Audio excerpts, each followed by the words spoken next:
Bonjour ou bonsoir à tous, selon l'heure à laquelle vous tomberez sur cette vidéo.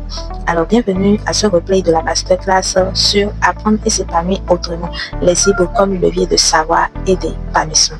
Alors déjà, sachez que si vous regardez cette vidéo, ce n'est pas au hasard, ce n'est pas anodin. C'est un signe que vous avez soif de connaissance. Et qui a soif de connaissance se fait ami au livre. Et aujourd'hui, nous avons deux versions de livres auxquelles nous faisons face. Il y a la version papier et la version numérique. Alors dans cette vidéo, je vais vous montrer comment vous pouvez utiliser les e-books pour apprendre plus, pour développer vos compétences personnelles et professionnelles. Et bien d'autres choses également. Alors, tout au long de cette vidéo, nous allons aborder 4 sujets. Le premier, c'est pourquoi les e-books révolutionnent l'apprentissage de nos jours. Le deuxième, c'est comment apprendre efficacement où que vous soyez. Le troisième, c'est comment utiliser les e-books pour développer vos compétences personnelles ou professionnelles. Le quatrième et dernier sujet, c'est les meilleures pratiques pour faire des e-books un levier de savoir et d'épanouissement. Alors, nous allons sans plus tarder aborder le premier sujet. Pourquoi les e-books révolutionnent l'apprentissage de nos jours? Alors, vous devez savoir qu'au-delà du fait d'avoir aujourd'hui des livres en version numérique, nous avons la possibilité d'avoir accès à l'information de façon digitale, de façon numérisée. Donc, ce qui est vraiment un atout au-delà même des livres, c'est vraiment la digitalisation de l'information et la numérisation de l'information. Alors, pourquoi les e-books révolutionnent l'apprentissage de nos jours? Les e-books révolutionnent l'apprentissage parce qu'ils permettent une accessibilité facile. C'est-à-dire que avant, lorsqu'il y avait uniquement que des manuscrits, lorsqu'il y avait uniquement que la version papier des livres, il fallait attendre des mois, voire même des années pour entrer en possession d'un document compte tenu de la distance en réalité. Donc aujourd'hui, avec les e-books, quelqu'un en Europe ou quelqu'un aux États-Unis peut avoir accès au même livre que toi depuis sa position. Parce qu'il peut télécharger ce livre-là sur Internet de façon facile. Donc, en fait, il n'y a plus de frontières entre toi et l'information. C'est pour cela que les e-books révolutionnent l'apprentissage de nos jours. Ils rendent l'apprentissage plus facile. Donc, beaucoup de gens ont accès à l'information. Et ce qui est encore plus génial, c'est que en termes de coûts, en termes de dépenses, les e-books sont vraiment abordables. Alors, le deuxième sujet, c'est comment apprendre efficacement où que tu sois. Alors là, il s'agit de développer une capacité que tu as déjà, mais sur laquelle tu dois travailler. C'est l'autodiscipline, oui.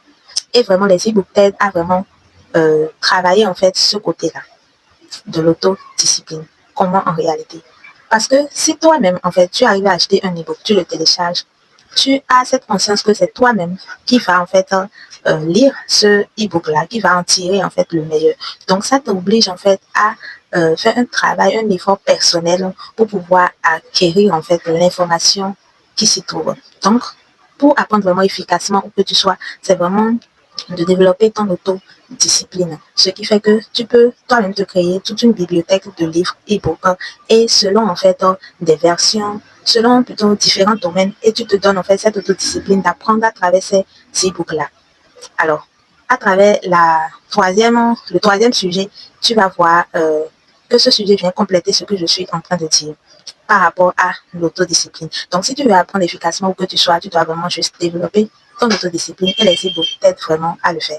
Alors, le troisième sujet, c'est comment utiliser les e-books pour développer tes compétences personnelles et professionnelles. Alors, la réponse est simple, c'est juste voir les e-books comme un coach. Oui, les e-books agissent comme vraiment des coachs silencieux en réalité. Oui, parce que, excusez, à travers des e-books, vous pouvez apprendre énormément de choses, vous pouvez développer des compétences, vous pouvez atteindre facilement la meilleure version de vous. Alors, si par exemple vous avez un coach, le coach vous dit quoi faire, le coach vous oriente et tout. Mais il y a une chose que si elle n'est pas présente en fait, quel que soit l'effort du coach, vous ne pourrez pas en fait atteindre votre objectif par rapport à ce que le coach veut vous apprendre. C'est quoi? C'est votre effort personnel. Ça, ce n'est pas négociable en fait. Quel que soit ce que vous voulez faire, votre effort personnel est très important. Et quand votre effort personnel rencontre la connaissance en fait, vous ne pouvez qu'avoir en fait de bons résultats. Alors là, il faille utiliser en fait votre perception en fait. Comment vous voyez les e-books. Si vous les voyez juste comme des fichiers numériques, bon, ils sont là. Vous n'allez pas en tirer le meilleur. Mais si vous voyez vraiment les e-books comme des coachs silencieux, vous allez voir que acheter un e-book n'est pas un simple geste, mais c'est vraiment votre votre passeport pour la meilleure version de vous-même.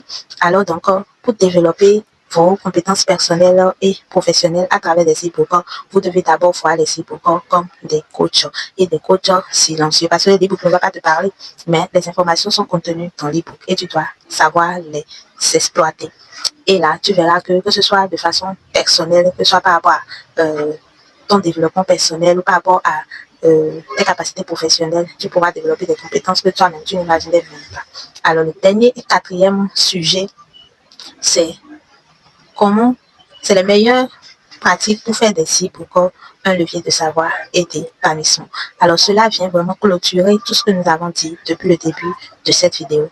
Alors, quelles sont les meilleures pratiques pour faire des cibles pour un levier de savoir et d'épanouissement? Alors, de façon pratique, la première chose qu'il faut faire, c'est choisir un e-book selon vos besoins intérieurs. Choisir un e-book selon vos besoins intérieurs. Si par exemple, vous avez un manque de confiance en vous, vous devez prendre des e-books qui parlent de ce sujet-là. La deuxième action, c'est établir un plan de lecture e-book en réalité, un plan de lecture. Oui, parce que sans établir un plan qui soit adapté à vous, vous n'allez pas pouvoir lire comme vous le désirez, vous n'allez pas pouvoir exploiter l'information comme vous le désirez. Donc, il faut établir un plan de lecture concret adapté à vos besoins adaptés. La dernière chose à faire, c'est d'écrire votre e-book vous-même. Oui, cela va énormément vous aider à construire une image positive de vous et à vous voir comme un mentor, un coach qui apporte aussi quelque chose aux autres. Et ça va même plus vous mieux utiliser les e-books parce que vous-même, vous avez mis en pratique en fait ce que vous connaissez vous-même, vous avez mis ça en fait dans un e-book pour aider les autres, ce qui va vraiment vous aider à mieux comprendre même en fait l'apport des e-books dans votre vie. Alors si vous avez aimé ce moment de replay de cette masterclass, likez cette vidéo, partagez-la, commentez-la et abonnez-vous également à mon compte pour recevoir d'autres pépites. À très bientôt pour une autre masterclass. Bye bye.